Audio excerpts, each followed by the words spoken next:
नमस्कार, आप देख रहे हैं सी न्यूज भारत और मैं हूं आपके साथ ज्योति अरोरा। वक्त हो गया है न्यूज बुलेटिन का, जिसमें हम जानेंगे कि झारखंड में किसने की प्रेस वार्ता, कहां कलश यात्रा के साथ हनुमान जयंती महोत्सव का हुआ शुभारंभ और कहां अनियंत्रित होकर टमाटर लदी पिकअप वैन पलटने से 2 लोग हुए घायल। इन सभी खबरों को जानेंगे विस्तार से, तो आइए निगाह डालते हैं इस वक्त की बड़ी खबरों पे। हेमंत सरकार ने झारखंड वासियों के साथ वादा खिलाफी की है। चुनाव के वक्त जितने भी वादे किए गए थे उसमें से एक भी पूरे नहीं हुए हैं। 2 वर्ष के शासन में हेमंत सरकार के पास उपलब्धियां गिनाने के लिए कुछ भी नहीं है। यह बात पूर्व मुख्यमंत्री सह भाजपा नेता बालूलाल मरांडी ने चौथरा आगमन के दौरान इचखोरी स्थित मां भद्रकाली मंदिर में मीडिया से बातचीत में कही। उन्होंने कहा कि हेमंत सरकार ने रोजगार व विकास के मुद्दे पर झारखंड वासियों को धोखा दिया है। प्रदेश में बेरोजगारी लगातार बढ़ रही है, राज्य के विकास भी अवरुद्ध हो गया है। प्रतिपक्ष के नेता पद के सवाल पर बालूलाल मरांडी ने कहा कि सोरेन परिवार सब कुछ अपने पास रखना चाहता है, कायदे कानून से इस परिवार को कोई मतलब नहीं है। केंद्र सरकार के क्रियाकलापों पर बोलते हुए उन्होंने कहा कि मोदी सरकार के शासन में देश का समुचित विकास हो रहा है। कोरोना की रोकथाम के लिए 100 करोड़ लोगों का वैक्सीनेशन मोदी सरकार की दृढ़ इच्छा शक्ति को दर्शाता है। पेट्रोल व डीजल के बढ़ती कीमतों के सवाल पर उन्होंने कहा कि अंतर्राष्ट्रीय बाजार में पेट्रोल व डीजल की कीमतें अनियंत्रित होने की वजह से जनता को महंगे दाम पर पेट्रोल व डीजल खरीदना पड़ रहा है। मोदी सरकार वाहनों के संचालन के लिए वैकल्पिक साधन उपलब्ध कराने का प्रयास कर रही है। आने वाले दिनों में जनता को ईंधन में वैकल्पिक साधन का लाभ प्राप्त होने लगेगा। वहीं मंदिर आगमन के दौरान पूर्व मुख्यमंत्री ने मां भद्रकाली, पंचमुखी हनुमान, शनिदेव महाराज तथा शिवलिंग महादेव मंदिर में जाकर विधिवत पूजा अर्चना की। पूजा के दौरान मंदिर के पुजारियों ने आशीर्वाद स्वरूप पूर्व मुख्यमंत्री को माता की चुनरी भेंट की है। पूर्व मुख्यमंत्री ने मंदिर परिसर में संकल्प स्वरूप नारियल की बलि भी अर्पित की। इस मौके पर मंदिर प्रबंधक समिति के द्वारा पूर्व मुख्यमंत्री को मां भद्रकाली की तस्वीर का मोमेंटो देकर सम्मानित किया गया। अभी तक कोई पता नहीं चल रहा है कितना किसानों का कितने कर्जे माफ हुए। यहाँ तक कि सरकार ने जो धान की खरीदारी किए थे उसके लिए भी पिछले दिन हम लोगों को सड़क पर आंदोलन करना पड़ा कि आज भी ये जानकारी बड़ी तादाद में किसानों को आज भी धान की जो दाम होना चाहिए वो मिला नहीं। फिर सरकार ने कहा था कि 5 लाख लोगों को रोजगार देंगे, रोजगार नहीं तो भत्ता देंगे, और अभी तक कहीं एक भी लड़कों को कोई भत्ता नहीं। सरकार ने कहा था कि ये जो साल है नियुक्ति का वर्ष होगा, अब तो मात्र 1.5 महीना से चल रहा है। अब क्या हुआ नियुक्ति, यानी सरकार ने जितनी भी वादा किया था वो सब के साथ कहीं कुछ पूरा नहीं किया सरकार। भाजपा को सर अभी भी सरकार गिरने की उम्मीद है या हम लोग कभी भी नहीं चाहते। हम लोग तो चाहते हैं कि इसकी आयु पूरी हो, लेकिन आयु तो बोलते हैं ना कि हम लोग के हाथ में नहीं है, वो ऊपर वालों के सरकार की आयु वही मैं कह रहा हूँ ना, किसी की भी आयु। चतरा से सी न्यूज संवाददाता शाफाद अली की रिपोर्ट। गोड्डा जनपद विकासखंड नवाबगंज के पौराणिक हनुमंत सिद्धपीठ कटरा खूंटी धाम पर प्रतिवर्ष की भांति इस वर्ष भी कृष्ण पक्ष पंचमी को विराट कलश यात्रा निकाली गई, जो कटरा खूंटी धाम से होकर शिवदयालगंज बाजार से होते हुए अयोध्या की सरयू तट तक पहुंची, जहां कलश पे सरयू जल लेकर कलश यात्रा वापस कटरा खूंटी धाम पहुंची। कलश यात्रा को शिवदयालगंज बाजार में एक दुर्गागंज में विश्व हिंदू परिषद की तरफ से फूल वर्षा कर कलश यात्रा का स्वागत किया गया। अयोध्या में नए घाट स्थित राम की पैड़ी में हिंदू युवा वाहिनी के जिलाध्यक्ष शारदा कांत पांडे द्वारा जलपान की व्यवस्था श्रद्धालुओं के लिए की गई है। इस अवसर पर कटरा खूंटी धाम के महंत स्वामी चिमयानंद दास ने लोगों से अपनी मनोकामना कलश महायज्ञ स्थल पर स्थापित करने की अपील की है। क्षेत्र के कई जिले से, कई जनपदों से आए हुए सभी भक्तगण नंगे पांव पैदल यहाँ से कलश लेकर के गए, माता जी सरयू मैया का जल लिए नए घाट, वहाँ संतों का आशीर्वाद लेकर के आए हैं यहाँ पर कलश। 9 दिवसीय ये कार्यक्रम चल रहा है। यहाँ पर आपको सरकार की तरफ से कुछ सुविधाएं मिली हुई हैं? सुरक्षा व्यवस्था जो भी हो सकता सब सरकारी व्यवस्था मिल रही, जो सुरक्षा व्यवस्था है यहाँ के भक्तगणों का सभी लोगों का महाराज जी के प्रति श्रद्धा है, और श्रद्धा इस जो अपना ये कटरा खूंटी धाम है कटरा कुटी धाम बुजुर्गों का, हर क्षेत्र के हर व्यक्तियों का एक शक्ति का केंद्र है। जो भी नौजवान व्यक्ति आता है, मैं देखा हूँ, चाहे बुजुर्ग हो या नौजवान हो, चाहे जिस भी कोई भी समस्या लेकर आता है और समस्या यहाँ पे धाम पर बोलता है, महाराज जी के समक्ष रखता है, उसका सारा निवारण हो जाता है। और निवारण भी हो जाता है, उसे एक शक्ति मिलती है, एक ऊर्जा मिल जाती है। उस ऊर्जा के साथ फिर से वो नए रूप से काम करना प्रारंभ करता है। मैं देखा हूँ बहुत से ऐसे नौजवान यहाँ से जुड़े और आज धीरे धीरे बहुत आगे निकल गए। तो यहाँ से ये भी बताना चाहता हूँ, महाराज जी के आशीर्वाद के कार्यकर्ता भी शामिल हुए और बढ़ चढ़ कर हिस्सा लिए इसमें। उन्होंने भी जो है इसमें कोई सहयोग दिया है? सहयोग सबका इसमें है और हिंदुत्व। गोंडा से सी न्यूज संवाददाता अमित कुमार श्रीवास्तव की रिपोर्ट।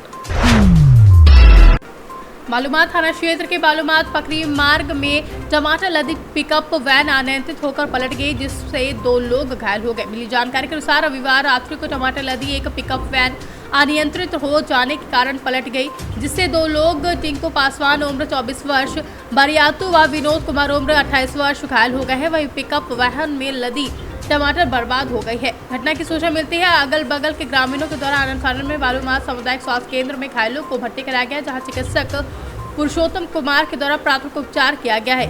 एक की स्थिति को गंभीर देखते हुए बेहतर इलाज के चिकित्सकों के द्वारा रांची रिम्स में रेफर कर दिया गया। वहीं चिकित्सकों ने बताया कि विनोद कुमार को सर और मुंह में गंभीर चोटें आई हैं। झारखंड से सी न्यूज संवाददाता मोहम्मद अरबाज की रिपोर्ट। उत्तर प्रदेश के कौशाम्बी जनपद के भैला मखदुमपुर गांव में धोबी समाज के लोगों ने शैक्षणिक, सामाजिक और राजनीतिक संगोष्ठी का आयोजन किया, जिसमें धोबी समाज के लोगों ने संगोष्ठियों के माध्यम से अपने समाज के सोए हुए लोगों को जगाने का काम किया जा रहा है, जिससे समाज के लोग अपने इतिहास, शिक्षा, संविधान और अधिकारों के बारे में पढ़े और जान सके। इस उद्देश्य के साथ समाज के सभी वक्ताओं ने बारी बारी से समाज में हो रही बुराइयों, अत्याचारों के बारे में जानकारी दी है। लोगों ने कहा कि हमारा समाज अनेक प्रकार की भ्रांतियों में बिखरा हुआ है, जिसको एक सूत्र में बांधना बहुत जरूरी है। उन्होंने कहा कि संत गाड़ के महाराज गौतम बुद्ध और डॉक्टर भीमराव अम्बेडकर के विचारों को अपना के ही सही मार्ग और दिशा में इंसान पहुंच सकता है। इस मौके पर मुख्य अध्यक्षता कर रहे जिला पंचायत अध्यक्ष के उम्मीदवार रहे उमेश दिवाकर, बसपा के उम्मीदवार पति डॉक्टर अरविंद कनौजिया समेत कई लोग उपस्थित रहे। कौशाम्बी से सी न्यूज संवाददाता कुलदीप सिंह की रिपोर्ट। नरसिंहपुर जिले के गाडरवारा स्थानीय लोक निर्माण विभाग परिसर में मध्य प्रदेश कर्मचारी मंच जिला नरसिंहपुर के बैनर तले अपनी विभिन्न मांगों को लेकर एक अहम बैठक की गई, जिसमें मध्य प्रदेश मंच जिला नरसिंहपुर के कर्मचारी संघ के अध्यक्ष मनोहर दुबे के नेतृत्व में आयोजित की गई, जिसमें मुख्य मांगे सीधी भर्ती का विरोध करने मध्य प्रदेश शासन के मुख्यमंत्री शिवराज सिंह चौहान पहले स्थायी कर्मियों, दैनिक वेतन भोगी कर्मचारियों, संविदा कर्मियों, आंगनबाड़ी कार्यकर्तियों को रिक्त पदों पर नियमित एवं स्थायी कर्मियों को स्थानीय समस्याओं का समाधान अधिकारों से मिलकर व 11% महंगाई भत्ता भी जल्द दिए जाने की मांग की। वहीं कर्मचारी संघ के अध्यक्ष मनोहर दुबे ने बताया कि अधिकारियों द्वारा हम कर्मचारियों से अपने अपने घरों के लिए कार्य कराए जाते हैं। एक छुट्टी के दिन भी अधिकारियों का कार्य कराने का सिलसिला छुट्टी के दिन भी जारी रहता है, जिससे हम कर्मचारी संघ के द्वारा लोक निर्माण विभाग के अधिकारियों का पुरजोर विरोध करते हैं और अपनी इस मांगों का जल्द से जल्द पूर्ण करवाने की भी बात रखते हैं। हाँ जी, वो यही मांग कर रहे हैं हम भी। सर्विस बुक भी मैडम लोग नहीं सुने, हम कहते हैं तो सर्विस बुकों पर दस्तखत करवाने थी और सभी चीज़ों को मुझे छुट्टी इतवार में जहाँ में भी काम लगा रहे हैं। जी हाँ, उनसे कही तो बाकी बाद भी बिन कछु इनकार कर दी, सुनी नहीं। आधे आदमी छोड़ दे, आधे नहीं छोड़। मीटिंग थी आज तो वहाँ में हमने कही तिवारी जी से, तो वे कह रहे हैं हमारो काम भी तो अर्जेंट है, तो मुझे वर्दनों तो करवाओ। तो मैडम अपनी जो कहाँ है बट ये आपका मीटिंग है, आंदोलन क्या है, इसके बारे में जानकारी बताइए, क्यों किया जा रहा है? कर्मचारियों की मांगे हैं कि सीधी भर्ती पर रोक लगे, शासन लगाए और जो स्थायी कर्मी हैं, कंप्यूटर ऑपरेटर हैं, आंगनवाड़ी कार्यकर्ता हैं, उन्हें ले जाए। उसके बाद तुम्हारे पास शेष बचे भर्ती तो उनको भर्ती किया जाए, सीधी भर्ती। और विभाग स्तर पर कर्मचारियों अधिकारियों से भी प्रताड़ित हैं। घरों में काम करा रहे हैं। जलपुर से एसडीओ अप डाउन कर रहा है। ये कौन से अधिकारी आप लोगों से काम करा रहे हैं? नरसिंहपुर से सी न्यूज संवाददाता रमेश नेमा की रिपोर्ट।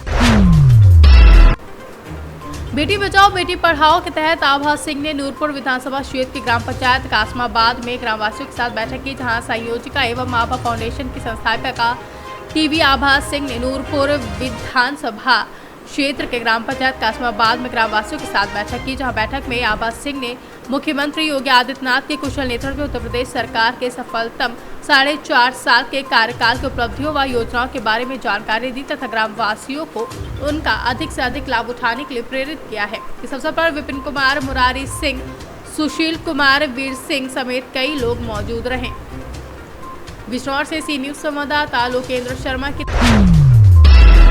यूपी के बुलंदशहर में नवागत डीएम चंद्रप्रकाश सिंह ने पदभार ग्रहण किया, जहां कोषागार में पहुंचकर कार्यभार संभाला है। 2022 बैच के आईएएस अधिकारी हैं सीपी सिंह, जहां सीपी सिंह को शासन ने कासगंज से बुलंदशहर का डीएम बनाया है। चार्ज लेने के दौरान सीडीओ, एडीएम, सिटी मजिस्ट्रेट समेत कई अधिकारी मौजूद रहे। बुलंदशहर से सी न्यूज संवाददाता नितिन सिंह की रिपोर्ट। जिला कुशीनगर में मुलायम सिंह यूथ ब्रिगेड का संगठन हुआ और पहली बार जिला कार्यालय पर बैठक हुई है, जिसमें 6 विधानसभा अध्यक्ष और 6 नगर अध्यक्ष, 8 ब्लॉक अध्यक्ष और काफी कार्यकर्ता मौजूद रहे, जिसमें विधानसभा अध्यक्ष मेहताब आलम और अजमत हुसैन भी शामिल थे। मुलायम सिंह यूथ ब्रिगेड का पहला बैठक थी, जिसमें कुर्सियां कम पड़ गई। फिर सभी कार्यकर्ता जमीन पर बैठ गए, जहां पार्टी के कार्यक्रम को आगे बढ़ाया गया, जिसमें जिला अध्यक्ष विनय पटेल सिंह मुलायम सिंह यूथ ब्रिगेड ने बताया कि हमें इस बार हर हाल में समाजवादी पार्टी की सरकार बनानी है। इस बार हम सभी बूथ पर मेहनत कर जोर शोर से पार्टी को सत्ता में लाने की कोशिश करेंगे। कुशीनगर से सी न्यूज संवाददाता आजिमुद्दीन खान की रिपोर्ट। एक सप्ताह पहले उत्तराखंड के रामनगर बैराज से लालपुर कोसी नदी में 1,65,000 के करीब पानी छोड़ा गया था, जिससे जिले के 70 गांव बाढ़ की चपेट में आ गए थे। हजारों बीघा किसानों की गेहूं, सरसों और उड़द की फसल बर्बाद हो गई थी, जहां लालपुर कोसी नदी में पानी कम हो गया था, लेकिन कोसी नदी बहुत तेजी के साथ कटान कर रही थी। रवन्ना गांव के पास कोसी नदी ने अपना रुख कर लिया है। बांध कटने की कगार पर पहुंच चुका है, जहां प्रशासन की टीम बांध को काटने से बचाने के लिए नदी में पेड़ काटकर और मिट्टी डलवा रही है, लेकिन कोसी का पानी बांध को काटने में लगा हुआ है। आपको बता दें कि अगर कोसी नदी का बांध कटता है तो जिले के कई गांव बाढ़ की चपेट में आ सकते हैं। कोसी जो है कटान कर रही है बड़ी मात्रा में, और गंगा जो है बिल्कुल जो है कटान के कगार पर पहुंच चुका है। क्या व्यवस्था किस तरह से हो रही है? यहाँ पे कटान थोड़ा बढ़ गया है, एक जगह से काफ़ी कट भी गया है। अभी हम लोगों ने यहाँ पे काफ़ी पेड़ डाले हैं। रात को भी कम से कम 100-150 पेड़ डाले गए थे, पर उनसे काम नहीं हो पाया। तो अभी हम लोग 3-4 बड़े पेड़ डाल के यहाँ पे रास्ता बनवा रहे, ताकि हम मिट्टी और पत्थर डला सके, ताकि और कटान ना हो। उधर आगे भी जहाँ पे मजदूर लगे हैं वहाँ से काटेंगे तो रिवर का डायरेक्शन थोड़ा और सीधा होगा, तो इधर उतना प्रेशर नहीं पड़ेगा। तो हम लोग की यही कोशिश है। प्रशासन पुलिस यहीं पर लगा हुआ है, हम लोग यहीं पर रहेंगे जब तक ये कटान ठीक ना हो। रामपुर से सी न्यूज संवाददाता साजिद खान की रिपोर्ट। देश भर में 100 करोड़ वैक्सीनेशन पूरे होने के बाद अब बिहार सरकार ने केयर इंडिया की मदद से लोगों की सुविधा के लिए 9 to 9 प्रोग्राम शुरू किया है, जिसके तहत कोरोना टीका अब सुबह 9 बजे से लेकर रात 9 बजे तक नॉन स्टॉप सूबे के हर सरकारी अस्पतालों में दिया जाएगा। अब कोई भी लाभुक किसी भी समय टीका ले सकता है। इसी क्रम में आज जिले के नोखा प्राथमिक स्वास्थ्य केंद्र में इसका उद्घाटन सामूहिक रूप से दीप प्रज्वलित कर व फीता काट कर किया गया। इस मौके पर स्वास्थ्य केंद्र में DIO KP साहू, चिकित्सा प्रभारी अजय प्रताप, प्रबंधक मुकेश कुमार, CDP आशा कुमारी समेत कई लोग मौजूद रहे। शाम तक है ना ये कोविड टीकाकरण का PSC नोखा में उद्घाटन हुआ है। इसका सभी लोग लाभ ले सकते हैं। जितने भी छूटे हुए लोग हैं सभी से आग्रह है कि पहला डोज हो या दूसरा डोज है, दोनों आकर सुबह 9 बजे से रात 9 बजे तक ले सकते हैं। एक भी लोग छूटना नहीं चाहिए, है ना। और 19 से 20 तारीख को महासर्वे हुआ था, इसमें सभी लोग जो लाभार्थी हैं चिन्हित हो गए हैं कि कौन टीका। रोहतास से सी न्यूज संवाददाता शशिकांत की रिपोर्ट। बुलेटिन में फिलहाल के लिए इतना ही। आप देखते रहिए सी न्यूज भारत।